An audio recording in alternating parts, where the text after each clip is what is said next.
Hello everyone! Good morning! Welcome to my vlog!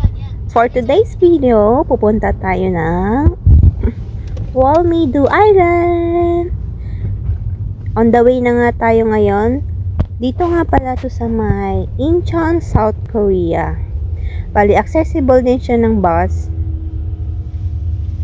Ang ganda nga pala ng paligid dito. Ang linis at ang na-curious talaga ako kung ano yung nasa taas. Ayun no, yung kulay blue na nasa taas. Yun pala yung sakayan daw ng sea train. Bali, may sea train dito na kung sasakay ka, malilibot mo yung buong island. O, diba ang galing? At guys, nandito na nga tayo at hindi ko napigilan ang sarili ko na magpakain agad ng mga seagulls dahil grabe, sobrang nakakatuwa, sobrang nakaka-enjoy talagang gawin to. Ayan guys, oh. As in talagang lalapit yung mga ibon sa'yo para kainin yung binibigay mo. Ito talaga yung pinaka-highlights ng gala na to, itong magpakain ng seagulls. Ito yung nagpasaya sa akin talaga. Nakakatuwa, as in. Kahit yata maghapon akong magpakain, okay lang. Sobrang enjoy ko dito. Ang sarap sa feeling kapag nakukuha nila yung binibigay mo. Libutin naman natin yung buong island.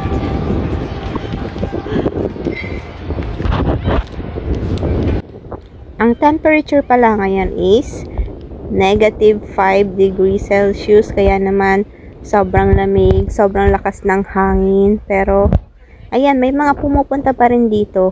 As in, ito pala ay isa sa tourist spot dito sa Korea. Sobrang lawak pala nito talaga. Ayan, marami kang pwedeng makita, may mga kung pagod ka, may mga pwede kang upuan para magpahinga. Ayan, may mga magaganda ding mga nasa paligid mo. Pwede ka rin bumaba doon, maglakad-lakad. Ayan guys, ang ganda ng mga design ng nasa paligid. Marami ding cafe. Ayan na, ang ganda ng orasan, ang laki. Ang dami ring mga kalapati talaga, nakakatuwa.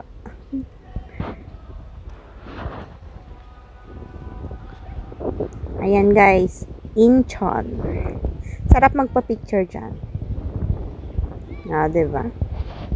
Ang cute. So guys, yung pusa oh. Gustong panghuli ng kalapati. Oh no.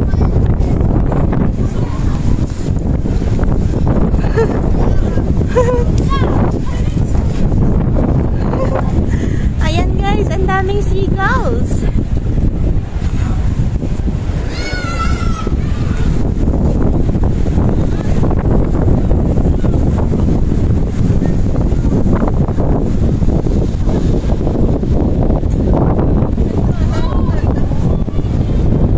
Palibot nga pala nitong island is panay mga seafoods restaurant. Ayan, oh. Napapalibutan ng mga seafoods restaurant. Meron pa doon, no? 250 daw, parang unlimited.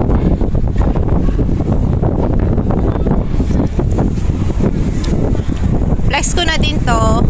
Ito yung daanan ng sea train. Bali, may train na lilibot sa buong island. Kung gusto mong sumakay, pwede rin. Yun nga lang, sayang, hindi na namin naabutan kasi close na daw yung sold out na daw yung ticket. Sayang. At nakaka-relax nga talagang panoorin tong mga ibon. Parang nakakawala sila ng mga stress mo sa buhay. Char! O, diba? Ang dami. As in, madami.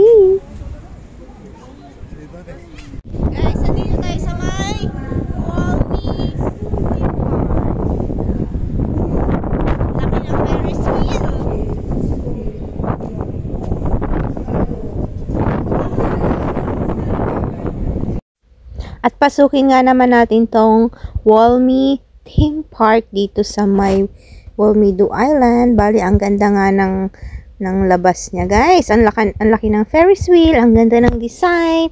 Tingnan naman natin sa loob kung ayan. Pagpasok pa lang, ito yung nag-caught ng aking attention, yung disco na yan. Parang sobrang nakakahilo yata yung sakyan. Mostly ng mga rides dito is pambata siya, guys. Pambata talaga.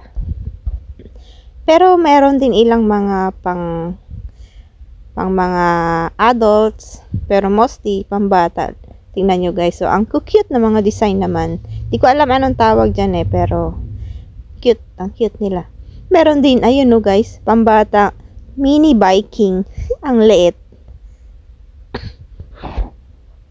Diba?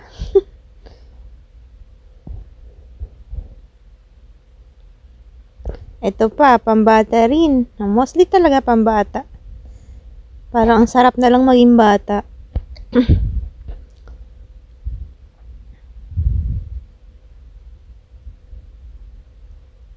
Ayan o, ang cute.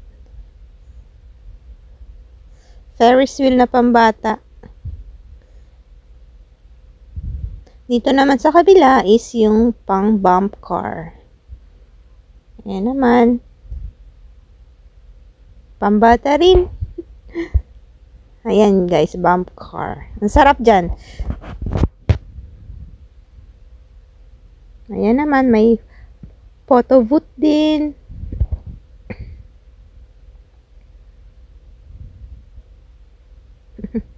Tuwang-tuwa yung mga bata.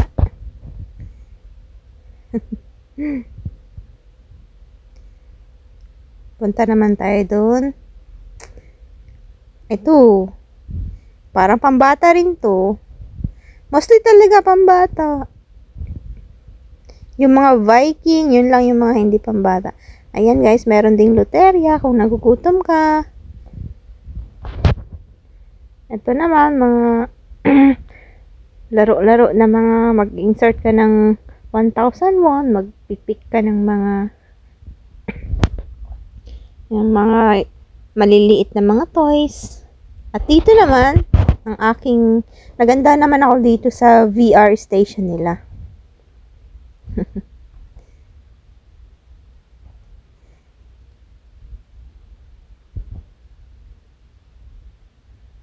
Ayan, punta tayo doon. Ang dami mong pwedeng gawin dito, guys. Yun nga lang, mostly pambata yung mga pwedeng mga activities. Like this one. Pambata na naman. Kaya kung may mga kids kayo, dito nyo na lang dalhin. Ayan, guys, labas na tayo. Pupunta naman tayo ng bibili ng ticket para sa C-Train. Kaya lang, pagpunta namin is close na daw, sold out na daw yung ticket. Dapat daw nagbubook niyang ticket in advance online. Hindi naman po namin alam, kaya ayun. Ito na, umakyat na lang kami dito sa taas.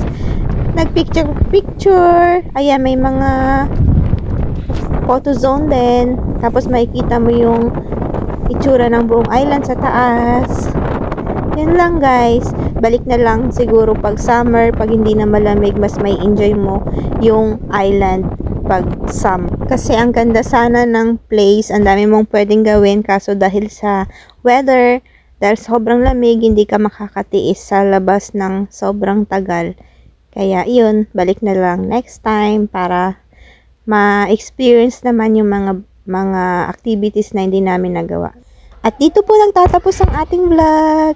Thank you so much po for watching and see you on my next vlog. Have a nice day. Bye!